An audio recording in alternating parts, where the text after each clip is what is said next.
राधे राधे मेरे प्यारे भाई बहनों। आज हम एकादशी की कथा करने जा रहे हैं। इस बार एकादशी 12 नवंबर 2024 को आ रही है। इसकी कथा शुरू होती है। एक राजा था, उसके राज्य में प्रजा सुखी थी। एकादशी को कोई भी अन्न नहीं बेचता था, सभी फलाहार करते थे। एक बार भगवान ने राजा की परीक्षा लेनी चाहिए। भगवान ने एक सुंदरी का रूप धारण किया तथा सड़क पर बैठ गए। तभी राजा उधर से निकला और सुंदरी को देख चकित रह गया। उसने पूछा, हे सुंदरी, तुम कौन हो और इस तरह यहाँ क्यों बैठी हो?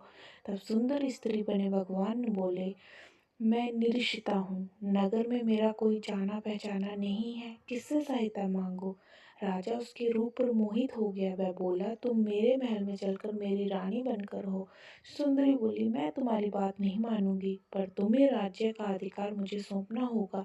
राज्य पर मेरा पूर्ण अधिकार होगा। मैं जो भी बनाऊंगी तुम्हें खाना होगा। राजा उसके रूप पर मोहित था, अंत उसकी सभी शर्तें स्वीकार कर ली। अगले दिन एकादशी थी। रानी ने हुक्म दिया कि बाजारों में अन्य दिनों की तरह अन्न बेचा जाए। उसने घर में मांस मछली आदि पकवाए और परोस कर राजा से खाने के लिए कहा। ये देख राजा बोला, रानी, आज एकादशी है, मैं तो केवल फलाहार ही करूँगा। तब रानी ने शर्त की याद दिलाई और बोली, या तो खाना खाओ, नहीं तो मैं बड़े राजकुमार का सिर काट दूंगी। राजा ने अपनी स्थिति बड़ी रानी से कही तो बड़ी रानी बोली, महाराज, धर्म ना छोड़ें, बड़े राजकुमार का सिर दे दें। पुत्र तो फिर भी मिल जाएगा, पर धर्म नहीं मिलेगा। इस दौरान बड़ा राजकुमार खेलकर आ गया। माँ की आंखों में आंसू देखकर वह रोने का कारण पूछने लगा। तो माँ ने अपनी सारी स्थिति उसको बताई। तो वह बोला, मेरा सिर देने के लिए तैयार हूँ, मैं अपना सिर देने के लिए तैयार हूँ। पिताजी के धर्म की रक्षा होगी, जरूर होगी। राजा दुखी मन से राजकुमार का सिर देने के लिए तैयार हुआ तो रानी के रूप में भगवान विष्णु ने प्रकट होकर असली बात बताई।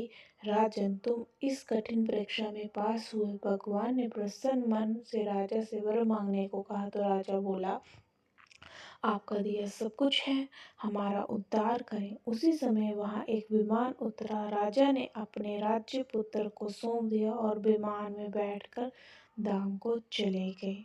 ये है एकादशी की कथा। इसमें अगर कोई त्रुटि हो गई हो तो हमें कृपा करिए। मेरे चैनल को बहुत सारा प्यार दीजिए। राधे राधे।